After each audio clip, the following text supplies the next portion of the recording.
अस्सलाम वालेकुम दोस्तों, मेरा नाम डॉक्टर लियसगर है और आज की इस वीडियो में हम डिस्कस करने जा रहे हैं second year chemistry chapter number 3 S block elements के वो तमाम एमसीक्यू जो एनटीएस 2009 से लेकर 2019 के पास पेपर में पूछे गए हैं। उन तमाम एमसीक्यूज को आज की इस वीडियो में हम डिस्कस करने जा रहे हैं। तो इस लेक्चर को शुरू करने से पहले आपसे रिक्वेस्ट करेंगे कि अगर आपने अब तक हमारे इस चैनल को सब्सक्राइब नहीं किया जो कि सिंध बोर्ड टीचिंग के नाम से है, तो काइंडली आज ही आप हमारे इस चैनल को सब्सक्राइब करें और साथ ही साथ बेल आइकन को लाजमी क्लिक करें ताकि हमारी अपलोड करदा तमाम वीडियोस की नोटिफिकेशन भी आपको रिसीव हो सके। तो आइए स्टार्ट करते हैं। सबसे पहला एमसीक्यू हमारे पास इस वक्त स्क्रीन पर मौजूद है।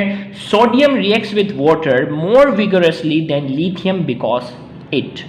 हमें कहा जा रहा है सोडियम जो होता है वो पानी के साथ ज्यादा विगरसली यानी ज्यादा तेजी से रिएक्ट करता है लिथियम के मुकाबले में बिकॉज ए में कहा जा रहा है has higher atomic weight, B में कहा जा रहा है इज मोर इलेक्ट्रोनेगेटिव, सी में कहा जा रहा है इज मोर इलेक्ट्रोपॉजिटिव, डी में कहा जा रहा है इज अ मेटल, ई में कहा जा रहा है हैज हाई मेल्टिंग पॉइंट।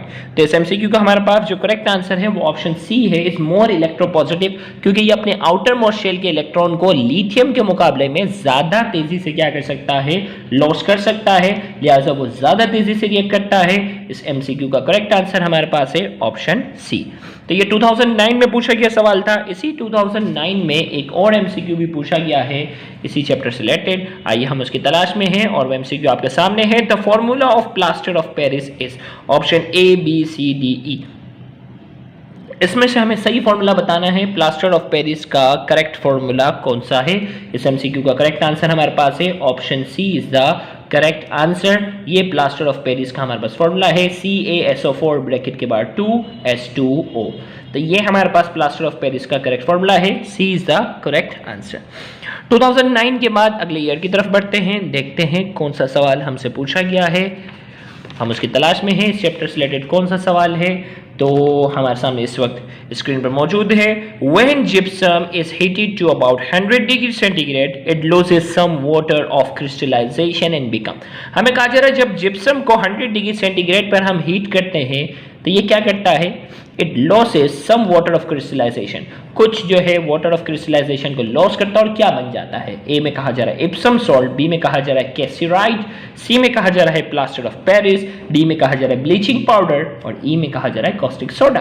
तो याद रखिएगा जिप्सम को जब 100 डिग्री सेंटीग्रेड पे हीट अप करते हैं तो कुछ वाटर ऑफ क्रिस्टलाइजेशन लॉस हो जाते हैं और वो बन जाता है प्लास्टर ऑफ पेरिस। क्या बन जाता है वो बन जाता है प्लास्टर ऑफ पेरिस। तो इस एमसीक्यू का करेक्ट आंसर हमारे पास है option C is the correct answer. इसी 2011 के अंदर एक और एमसीक्यू भी पूछा गया है इसी चैप्टर से रिलेटेड, हम उसकी तलाश में हैं और वो स्क्रीन पर आपके सामने इस वक्त मौजूद है। Aqueous solution of Na2CO3 is. Aqueous solution Na2CO3 का क्या है? A acidic, B alkaline, C both acidic and alkaline, D neutral, E none of the above. तो Na2CO3 का जो एक्वस सोल्यूशन है वो कैसा होता है? तो वो अल्केलाइन होता है। याद रखिएगा ये बेसिक होता है, बेसिक को क्या कहते हैं, अल्केलाइन भी। तो B is the correct answer. फिर इसके बाद हमारे पास जो है 2012 में हम देखते हैं कि इस एमसीक्यू से रिलेटेड जो है वो क्या पूछा जाता है। आइए हम देखते हैं। The formula of rock salt is. The formula of rock salt, rock salt का इनमें से कौन सा करेक्ट फॉर्मूला है? Option A B C D E. तो याद रखिएगा रॉक सॉल्ट जो है वो कॉमनली जो है वो सोडियम क्लोराइड को कहा जाता है। इस एमसीक्यू का करेक्ट ऑप्शन हमारे पास है E is the correct answer. फिर इसी 2012 के अंदर एक और एमसीक्यू भी जो है वो इस चैप्टर से रिलेटेड जो है वो पूछा गया है, हम उसकी तलाश में हैं। ओके, वो हमारे सामने इस वक्त स्क्रीन पर मौजूद है। हमें कहा जा रहा है फॉर द रिएक्शन की बात हो रही है। Where X for the reaction, where X is halogen, X जो है वो हेलोजन है। 2m + x2 आपस में रिएक्ट करते हैं तो बन जाता है 2mx। If m is metal it is more likely to be, अगर m जो है वो मेटल है ये क्या होगा? ए में कहा जा रहा है अल्केलाइन अर्थ मेटल, बी में कहा जा रहा है अल्कली मेटल, सी में कहा जा रहा है आउटर ट्रांजिशन मेटल, डी में कहा जा रहा है इनर ट्रांजिशन मेटल और ई में कहा जा रहा है नन ऑफ द अबव। तो हमें कहा जा रहा है कि m मेटल है, ये कौन सा होगा? तो यहां हमारे पास देखें कि 2mx, तो x जो है वो हेलोजन है। एक हेलोजन के साथ एक मेटल जब भी जुड़ता है वो कौन सा होता है? ग्रुप 1A के साथ होता है। जैसे NaCl, sodium chloride, potassium chloride, KCl, ये सब क्या होते हैं? ग्रुप 1 वाले। तो ग्रुप 1 वालों को क्या कहते हैं? Alkali metal. तो इस MCQ का हमारे पास, इस MCQ का करेक्ट आंसर हमारे पास क्या है? B, alkali metal. Alkali metal is the correct answer. फिर उसके बाद 2012 के बाद हम चलते हैं 2013 की तरफ, और 2013 में देखते हैं कि इस MCQ से क्या पूछा गया है इस चैप्टर से। ओके, तो इसमें हमसे कहा जा रहा है the false statement about lithium is, lithium के हवाले से हमें फॉल्स स्टेटमेंट मालूम करना है। ए में कहा जा रहा है it is softer than other alkali metal, B में कहा जा रहा है it is least reactive, C में कहा जा रहा है it possess higher melting and boiling point, और डी में कहा जा रहा है it form chloride which is soluble in alcohol. तो हमारे पास 4 ऑप्शन इस वक्त स्क्रीन पे मौजूद हैं, और हमें इसमें से क्या करना होगा? एक फॉल्स स्टेटमेंट लिथियम के हवाले से हमें सेलेक्ट करना है। तो इस MCQ का जो हमारे पास आंसर है वो क्या है? A, it is softer than other alkali metal. ये दूसरे अल्कली मेटल के मुकाबले में सॉफ्टर नहीं होता, ये हार्डर होता है। इसकी डेंसिटी जो होती है वो दूसरे के मुकाबले में क्या होती है? हाई होती है। तो इस MCQ का हमारे पास जो करेक्ट आंसर है वो ऑप्शन ए है। फिर 2013 के बाद हम चलते हैं 2014 की तरफ और देखते हैं कि इस चैप्टर से हमसे क्या पूछा जा रहा है। तो हमारे सामने इस वक्त स्क्रीन पे मौजूद है, which of the following compound is form when sodium burns in excess of air। इनमें से कौन सा कंपाउंड बनेगा जब सोडियम को हम एयर, एक्सेस ऑफ एयर यानी सोडियम को हम जलाएंगे तो क्या बनेगा? Option A, B, C, D, E. तो इन एक्सेस ऑफ एयर, तो सोडियम को जब भी हम बर्न करेंगे तो हमारे पास जो कंपाउंड बनता है वो है Na2O2। हमारे पास क्या बनता है? पेरोक्साइड बनता है। तो इसका करेक्ट आंसर हमारे पास है C is the correct answer. फिर इसके बाद हमारे पास जो है वो 2014 में एक और सवाल पूछा गया है, हम उसकी तलाश में हैं, और इसमें पूछा जा रहा है which of the following has highest boiling point. इनमें से कौन सा है जिसका बॉइलिंग पॉइंट जो है वो क्या है? हमसे पूछा जा रहा है इनमें से सबसे ज्यादा हाईएस्ट बॉइलिंग पॉइंट किसका है? Lithium, magnesium, strontium, beryllium, barium. तो हमें बताना है इनमें से सबसे हाईएस्ट बॉइलिंग पॉइंट जो है वो बेरिलियम का है, BE। तो इसका करेक्ट आंसर हमारे पास जो है वो डी है। इसके लिए आपने ग्रुप ट्रेंड वाला टॉपिक देखना है कि बॉइलिंग पॉइंट पीरियोडिक टेबल के किस तरफ ज्यादा है, किस तरफ कम है। तो ये सारी चीजें हैं। तो इस MCQ का करेक्ट आंसर हमारे पास है डी। 2014 के बाद हम बढ़ते हैं 2015 की तरफ और देखते हैं इस चैप्टर से कौन सा MCQ पूछा गया है। तो हमारे सामने इस वक्त स्क्रीन पर मौजूद है, strontium lies between calcium and barium in group 2A in the periodic table. Which of the following properties could be predicted from strontium?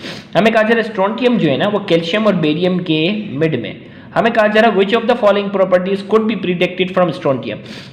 इनमें से कौन सी प्रॉपर्टी जो है वो स्ट्रोंटियम की होगी? ए में कहा जा रहा है it forms a water soluble carbonate which does not decompose on heating. B में कहा जा रहा है it form a sparingly soluble sulphate. C में कहा जा रहा है it forms a nitrate which decompose on heating to form strontium nitrite and oxygen. D में कहा जा रहा है it is reduced by cold water liberating hydrogen. तो इस MCQ का हमारे पास जो करेक्ट आंसर है वो है B, it form sparingly soluble sulphate. Sparingly मतलब स्लाइडली। कैल्शियम और बेरियम के जो सॉल्ट रहते हैं वो स्लाइडली सॉल्युबल होते हैं, लिहाजा स्ट्रोंटियम के भी क्या होंगे? स्पेरिंगली सॉल्युबल होंगे, स्लाइडली सॉल्युबल सल्फेट्स बनेंगे। तो B is the correct answer.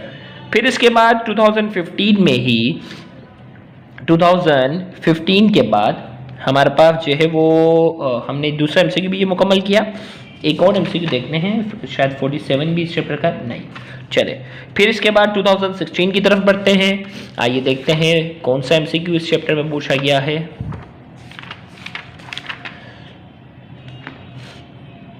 Okay, इसमें कहा जा रहा है metaboric acid. Metaboric acid when heated produce. Metaboric acid को जब हीटअप करते हैं क्या प्रोड्यूस करता है? Option A, B, C, D, E. तो हमारे पास जो है मेटाबोरिक एसिड जो है इसको जब हम हीटअप करते हैं क्या प्रोड्यूस होगा? उम्मीद है इस MCQ का आंसर आप मुझे खुद ही बताएंगे क्योंकि टेक्स्ट बुक की सीधी सीधी लाइन है। तो मेटाबोरिक एसिड को जब हम हीट करेंगे तो हमारे पास इस MCQ का करेक्ट आंसर आपने खुद ही बताना है क्योंकि बुक की जहाँ जहाँ सीधी सीधी लाइन होगी अब मैं आप पे भी बहुत सारे MCQ छोड़ूंगा। चले तो इस MCQ का आंसर मुझे कमेंट में आप लाजमी मुझे बताइएगा। फिर 2016 में एक और MCQ भी जो है वो पूछा गया है। आइए हम देखते हैं वो MCQ क्या है। कुछ सवाल होते हैं ना सीधी सीधी बुक की लाइन होती है तो यार वो बुक अच्छी रीडर होते हैं ना वो अच्छे से कर जाते हैं।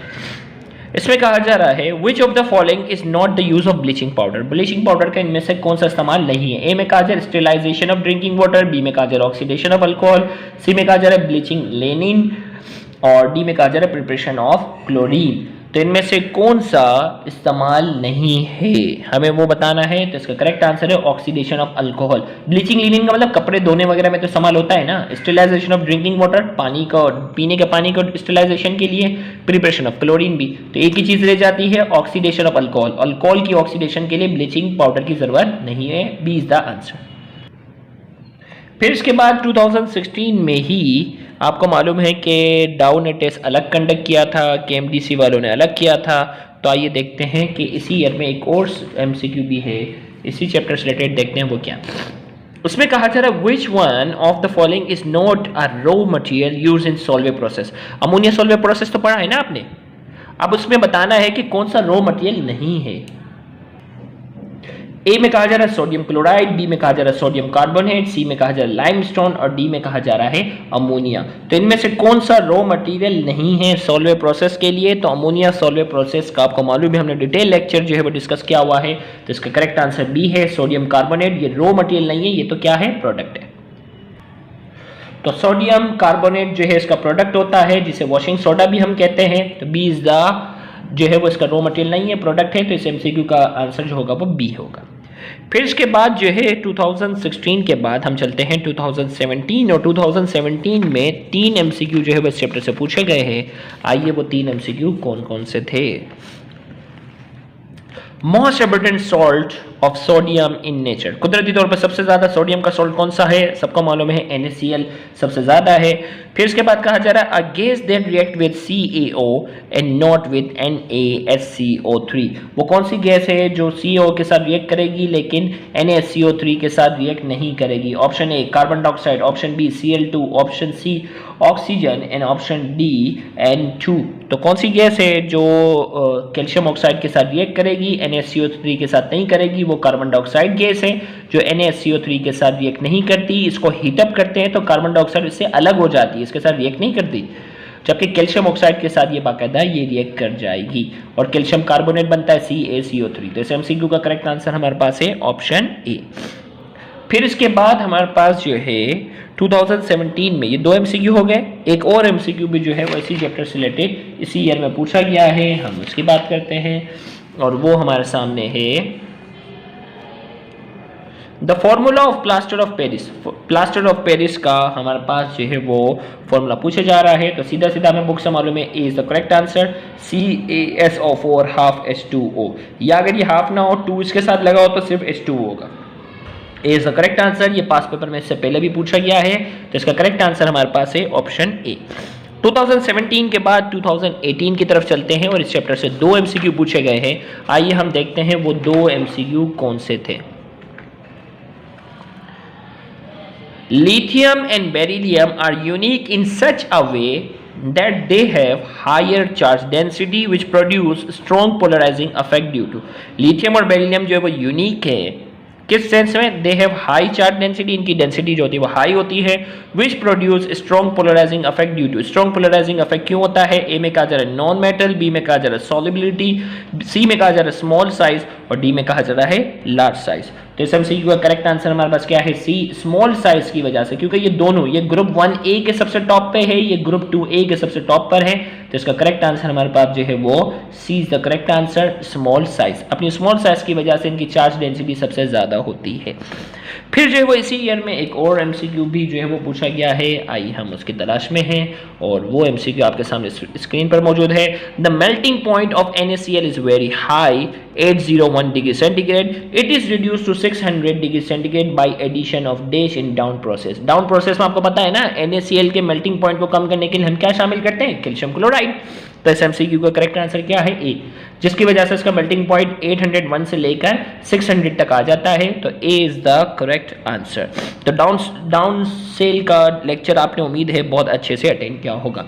फिर इसके बाद 2019 में इस चैप्टर से जो है वो 3 एमसीक्यू पूछे गए हैं। आइए वो 3 एमसीक्यू हम डिस्कस करते हैं, कौन कौन से थे।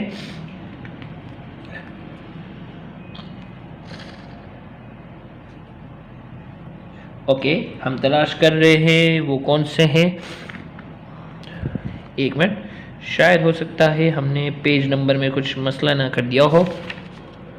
Okay, the chemical formula of tinkle, the chemical formula of tinkle is, हमें केमिकल फॉर्मूला बताना है टिंकल का क्या है।